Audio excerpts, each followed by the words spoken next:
I give you Dr. William Price.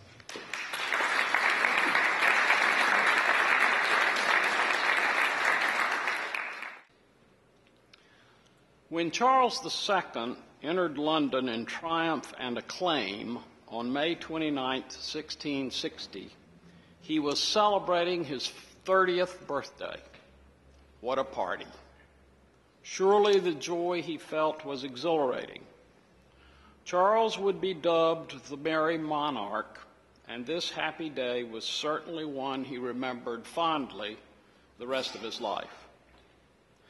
The relatively brief experiment in parliamentary rule known as the Commonwealth had ended, if not with the death of the Lord Protector Oliver Cromwell late in 1658, then less than a year later when his son Richard proved not to be the man his father was, as a soldier, a politician, or a leader.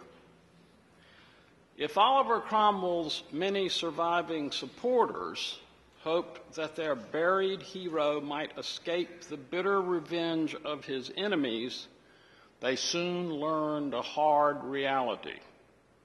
Royalists exhumed Cromwell's corpse, beheaded it, and hung his trunk in chains at Tyburn. His head was exhibited variously around London into the next century as grim testimony to the fate of those who challenged kings in royal England. A major reason why Charles II could ride into London so grandly that spring day was due to the military skills of an accomplished soldier, George Monk. Although Monk had served both Cromwell's father and son, he decided to back the Restoration early in 1660. Marching at the head of the army as its respected commander, Monk deployed his troops skillfully in and about London so as to subdue any parliamentary resistance to Charles's return. A bit before this event, the Merry Monarch's gratitude to the old soldier, Monk was then in his early 60s, had led to his elevation to the peerage as Duke of Albemarle, with a handsome pension and an estate in Essex. 3 years later, Albemarle, as Monk was now called, would receive yet more from his sovereign, as we shall see a bit later. As king, Charles II was generally a popular figure, but he struggled for sufficient revenues to support his extravagant lifestyle and that of his court. During the Cromwellian Protectorate, Parliament had whittled away at prerogatives that Charles's Stuart forebears had relied on for most of their funds. Indeed, many major aspects of Charles II's reign were made possible by clandestine gifts from Louis XIV of France, Europe's wealthiest monarch. Against this backdrop of ongoing struggles with Parliament, Charles's reign ran its course. The king had to juggle lots of balls in the air. Among them, a strategic game of challenge and retreat with Parliament, a foreign policy that hoped for wealth through international prestige, commerce, and colonies, and an effort to secure greater religious tolerance, especially for Roman Catholics, throughout his realm. This last mentioned struggle had to be treated gingerly, for England had been, with one brief interlude, a Protestant nation since Henry VIII's break with Rome over a century earlier. But recollect that Charles was beholden to Louis XIV for shelter during his flight to Europe and for financial support after the Restoration. And Louis was the Church of Rome's most powerful champion. Aware of most of these parameters, three men of means hoped to persuade Charles to support an endeavor in North America that held the potential of sizable revenues for themselves and the king, and should thus gain royal favor. Sir Anthony Ashley Cooper, soon to be Baron Ashley and then Earl of Shaftesbury, Sir John Colleton, and Sir William Berkeley strategized among themselves about how to entice the king to grant them a charter permitting them to foster English settlements south of Virginia and to govern such lands with an authority exceeded only by that of the crown. Anthony Ashley Cooper had initially supported Cromwell from his seat in the House of Commons, but eventually came to oppose him. His prestige in the lower house was considerable, and Cooper was instrumental in swaying Commons to support the Restoration. Elevated to the peerage in 1660, Baron Cooper continued to be a trusted advisor to the monarch. A second member of the trio, seeking the Carolina Charter, Sir John Colleton, had gained the royal notice by raising troops in support of the crown and by dipping into his own purse to support Charles II's decade-long sojourn beyond the reach of Cromwell in France and the Netherlands. Colleton had achieved great wealth through his plantations in Barbados, and so had practical knowledge of operations of Atlantic colonies unavailable to all other proprietors, save one. Sir William Berkeley had been governor of the most important of England's mainland colonies, Virginia, starting in 1641. When Charles I was executed early in 1649, Berkeley was enraged.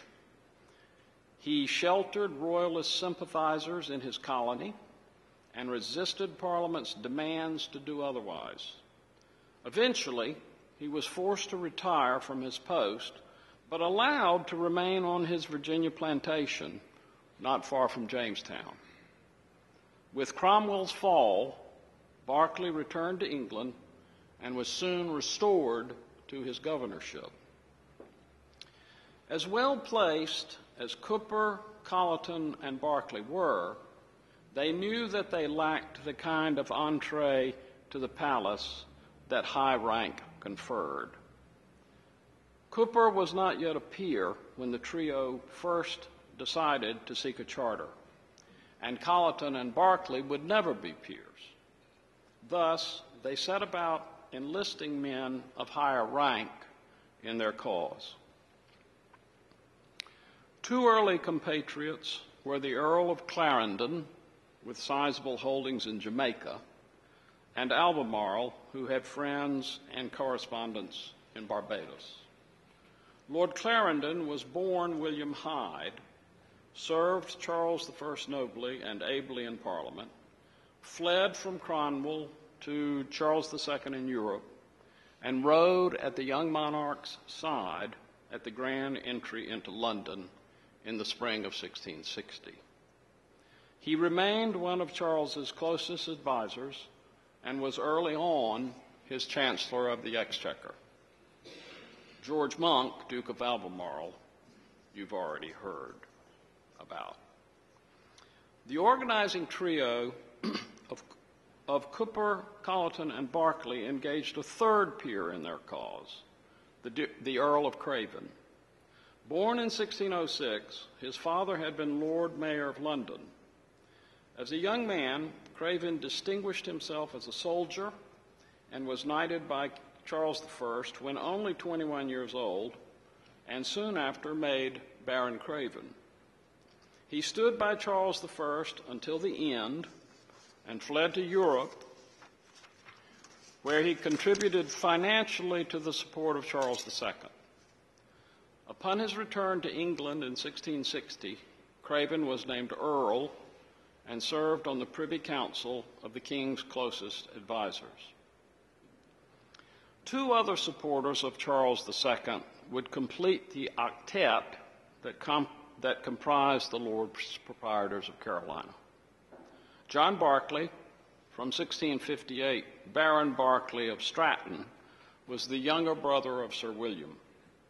He had served Charles I as ambassador to Sweden when only 30, and was knighted and seated in commons before he was 34. For a time, he commanded royalist forces in the Civil War. He pleaded on Charles I's behalf with Parliament, but ultimately had to flee to Europe. And returning to England with the Restoration, he steadily rose in power to a seat on the Privy Council. The last of the proprietors was George Carteret, a native of the Isle of Jersey. As a young man, he served in the Royal Navy and eventually became its comptroller.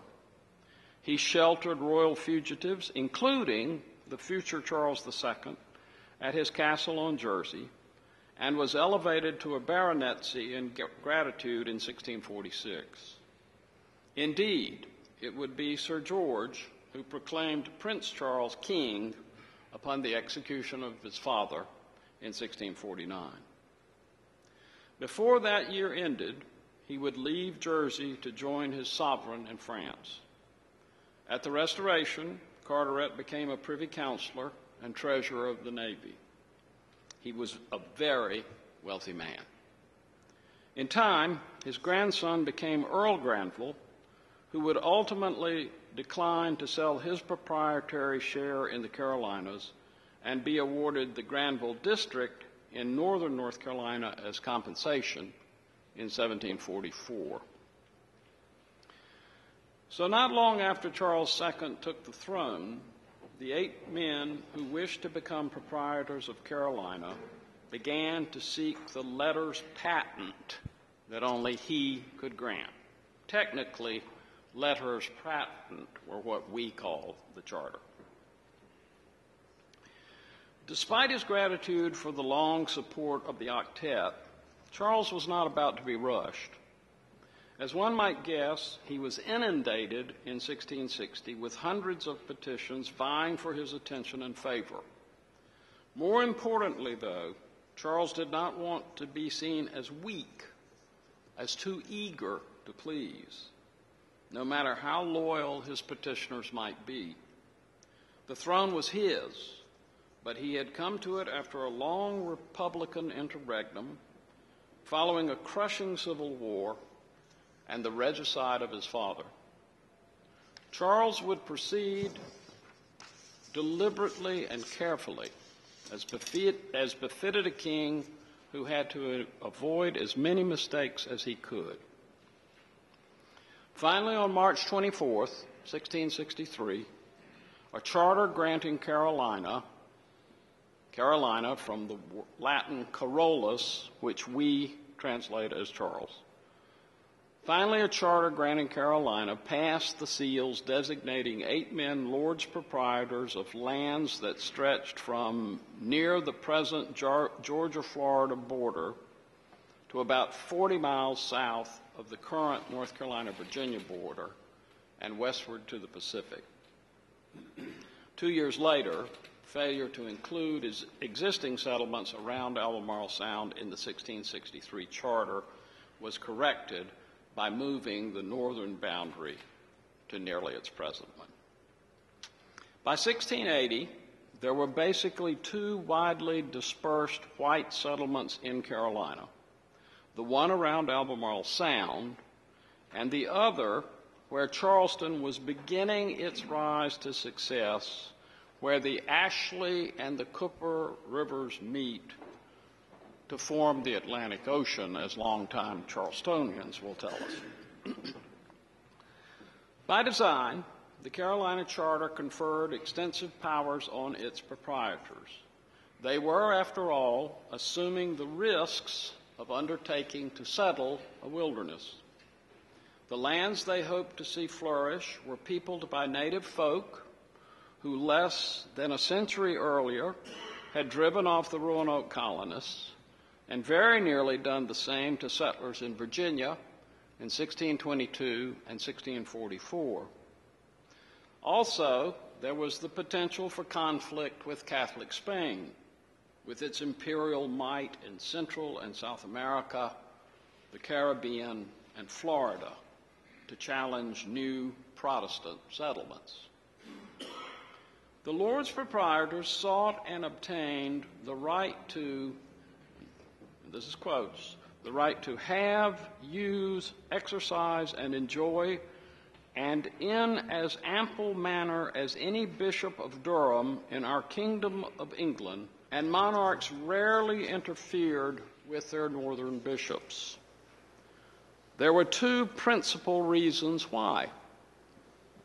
Before the Protestant Reformation, bishops could not marry and produce legitimate heirs who might challenge royal authority someday.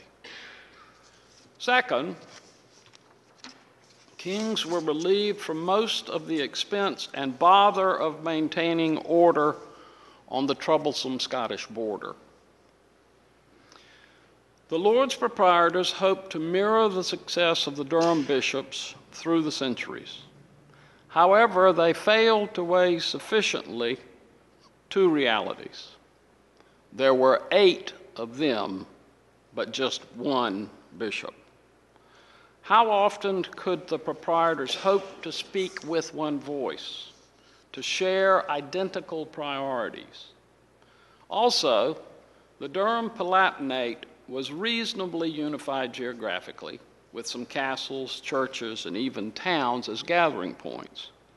Settlements in the Albemarle region, Sound region of Carolina were widely dispersed. And even those around the future Charleston to the south were decades away from being vibrant centers of commerce and culture. Carolina was not Durham, and the proprietors were not a unitary viceroy. These realities are seen clearly in hindsight. In Restoration England, however, the Lords Proprietors believed that access to the rights of the bishops of Durham would undergird their control of Carolina, and they clung to asserting such authority long past the point of its practical applications in the scattered settlements of Carolina. If the Bishop of Durham clause was one of the most reactionary features of the Carolina Charter, other parts were markedly progressive. Not surprisingly, the charter extended the rights of English freemen to free settlers in Carolina. Elizabeth I had made this concession as early as 1578 in her commission to Sir Humphrey Gilbert, half-brother of Walter Raleigh. And early charters establishing Virginia fortified the precedent.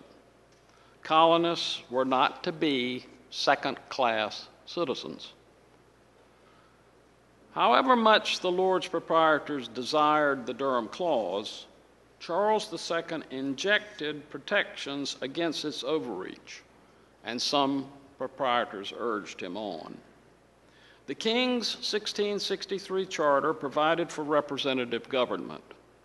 Except in emergencies, laws promulgated by the proprietors were to be enacted with the advice, assent, and approbation of the freemen of the province or the greater part of them.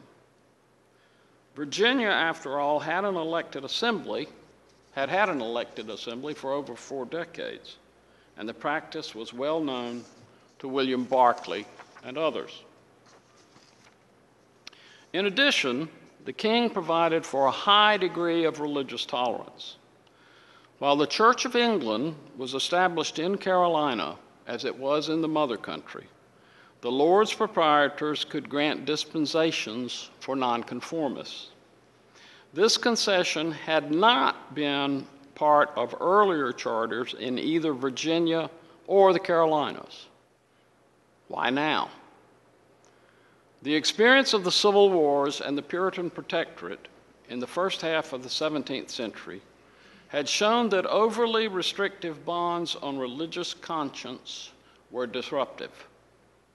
Another factor alluded to earlier, but unknown to anyone except the king's closest associates, was that Charles II had promised Louis XIV greater tolerance for Roman Catholics. Indeed, on his deathbed, Charles likely converted to the Church of Rome, although this was little known at the time. It is worth noting that the Lord's Proprietors likewise favored greater latitude in matters of religion in the hope of encouraging English dissenters to immigrate. The dreams of the proprietors in 1660 went largely unrealized as the years passed. Their efforts to control the course of commerce and society, whether north or south in Carolina, were mainly frustrated.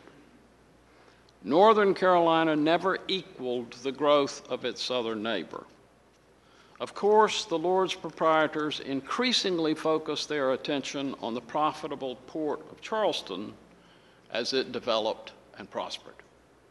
And yet, the old caution to be careful what you wish for applied then as now.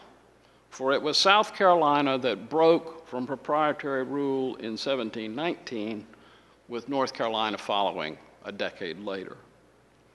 Both colonies were royal in government from then until the American Revolution brought a more violent and final break with the Crown. How did we, the people of North Carolina, come to acquire this treasure, the Charter of 1663, which you saw downstairs so beautifully displayed? How many South Carolinians grind their teeth when they learn that we have it and they don't? Twice that I know of, we have loaned it to our Southern cousins for exhibit at special occasions in Columbia. I have lived in fear at such times that we might have to mobilize the militia to regain possession, but South Carolina has always returned it at the agreed upon time. After all, we share not just a common border, but a name born of the sovereign who chartered both of us. We Tar Heels possess it for the same reason that we still have one of the premier state historical agencies in the nation. Our citizens value our heritage. As Secretary Klutz has told us, purchase of the charter occurred because our then Governor, J. Melville Broughton, wrote personal letters asking for help to certain individuals and organizations known to value our history. Some 21 individuals and the North Carolina Society for the Preservation of Antiquities, now Preservation North Carolina, provided the funds for purchase. 2 years later, our legislature funded a state-of-the-art steel case for display and preservation of the charter, a fine example of private-public partnership. The National Archives in Washington has our iconic Declaration of Independence. Our state archives has our original charter. May I note that one is a century older than the other? Of the demand for liberties penned by Thomas Jefferson in 1776, some were presaged by those calls for representative government and religious toleration in our charter of 1663. And Madam Secretary, I hope that one day we can see our charter displayed the way the Declaration of Independence is displayed in Washington. We did not invent our cherished freedoms in a vacuum. Our liberties have a long ancestry stretching far back in time. We forget that fact at our peril. Besides, as the great William Faulkner reminds us, the past is never dead. It's not even past. We are immersed in it and nurtured by it as surely as any fish in the sea. When we ignore our history, we lose the essential context for understanding our present problems. How can we hope to know who and where we are if we don't know how we came to be? May we as a people never forget our origins. May we continue to explore our past and learn from it. May we instruct our young in its lessons, some of them hard, even unpleasant, to be sure, but many more testifying to our resilience and hard-won unity as citizens. Thank you.